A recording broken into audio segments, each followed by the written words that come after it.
vamos continuar falando de uma partícula livre. Já discutimos o caso de uma solução bastante peculiar, né? Uma solução onde a localização da partícula é completamente impossível de ser levado a cabo no contexto da teoria quântica.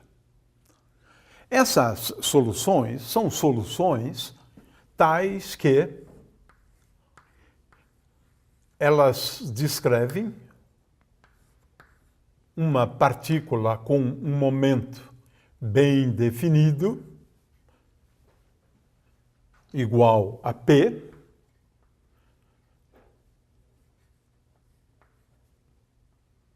menos I vezes E vezes T sobre H cortado. Ou seja, é uma solução da forma A vezes E elevado a I dividido por H cortado vezes P escalar R menos ET, uma onda plana. E se eu agora considerar duas ondas planas, uma associada à partícula com momento P e uma outra solução, uma outra função de onda descrevendo a partícula com um momento menos P. Essa situação é importante para a gente entender, por exemplo, ondas estacionárias, né? Bom, nesse caso, eu simplesmente troco por menos P. Mas tem uma coisa curiosa. Se eu tenho uma função de onda associada à partícula com um momento P,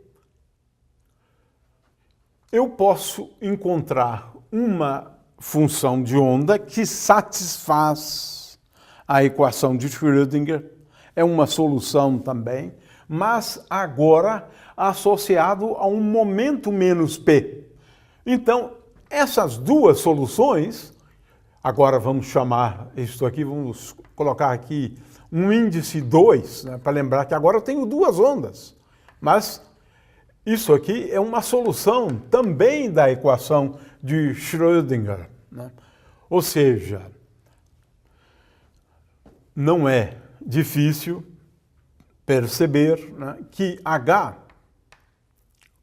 psi, índice 2 de RT, é igual, né, a P ao quadrado, que é esse P aqui.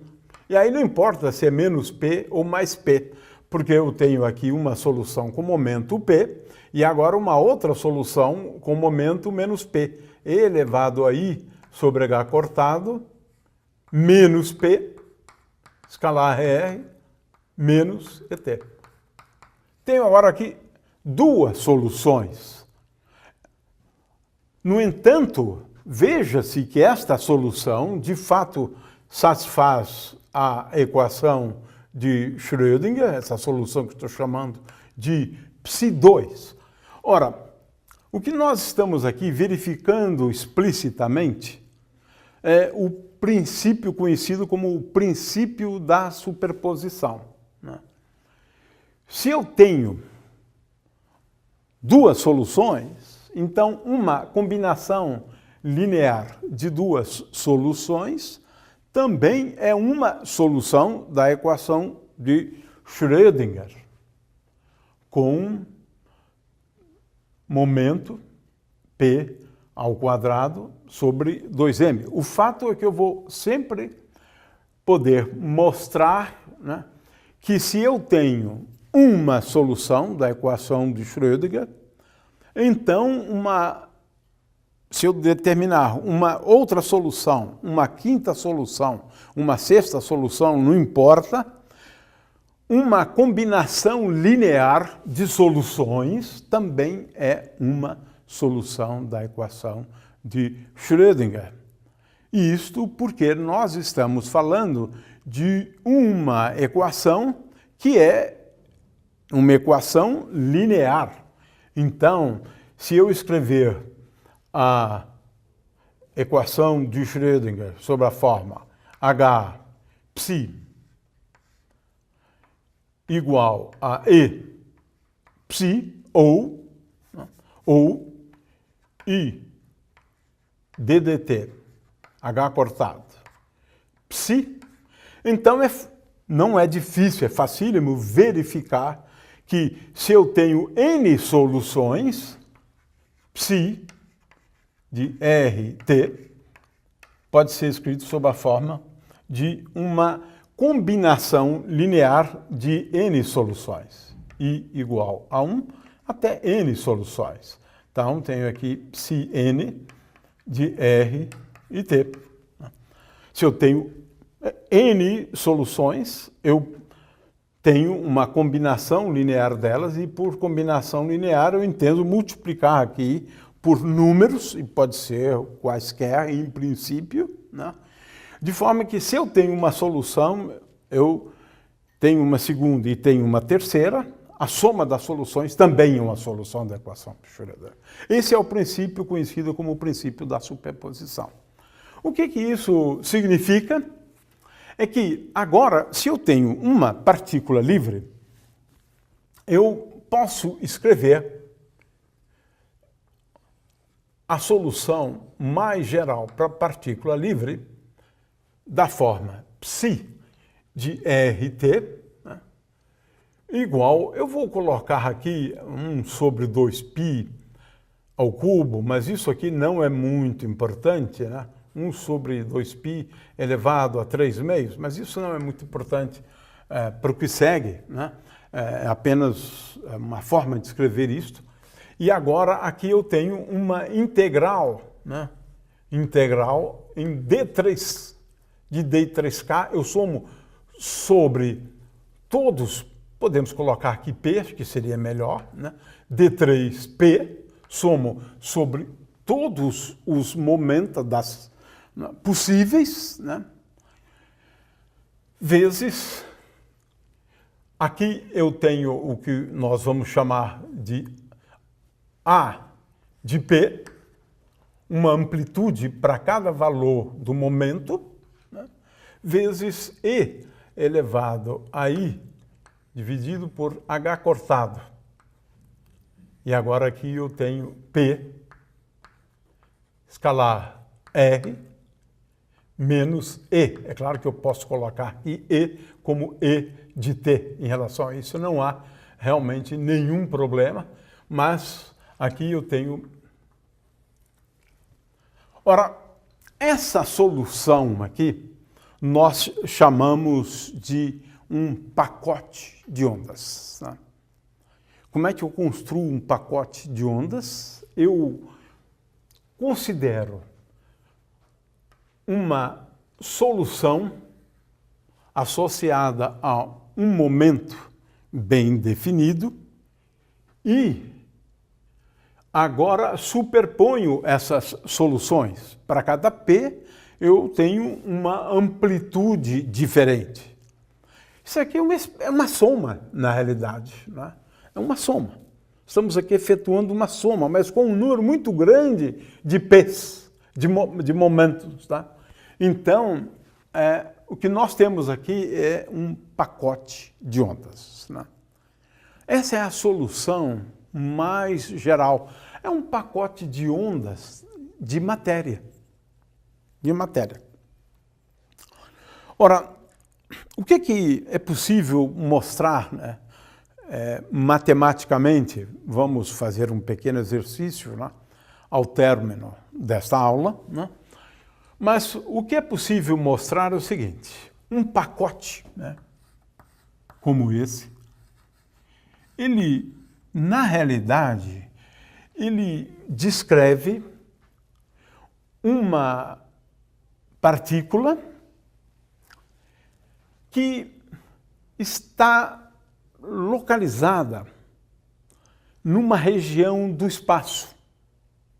Ora, podemos pensar, né, nessa região do espaço como sendo uma caixa.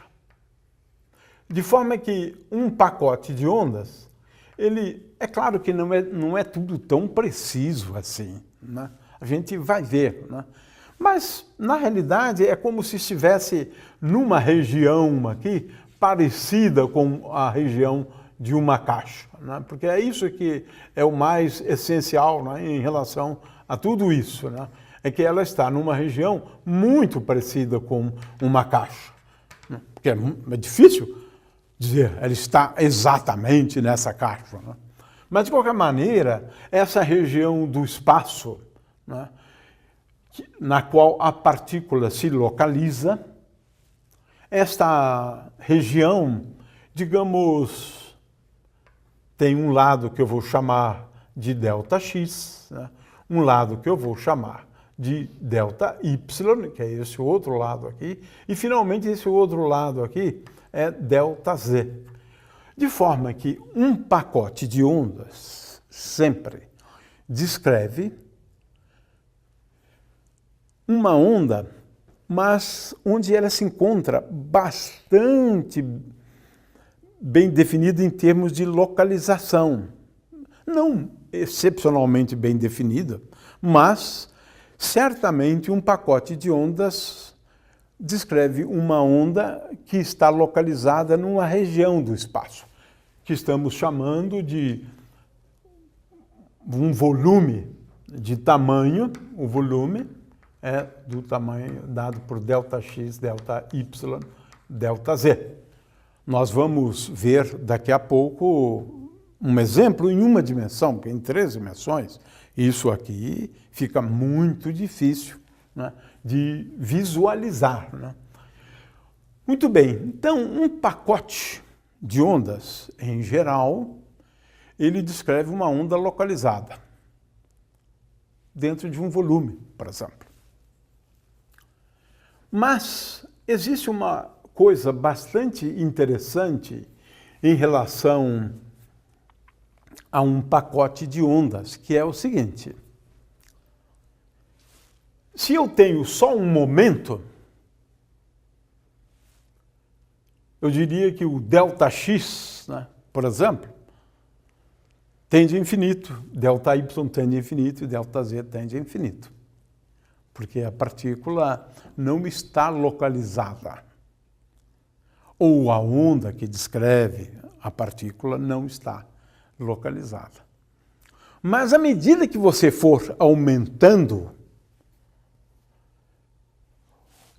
o número de momentos que você utiliza aqui, é curioso, porque à medida que você vai aumentando o número de momentos, mais localizado se torna a partícula.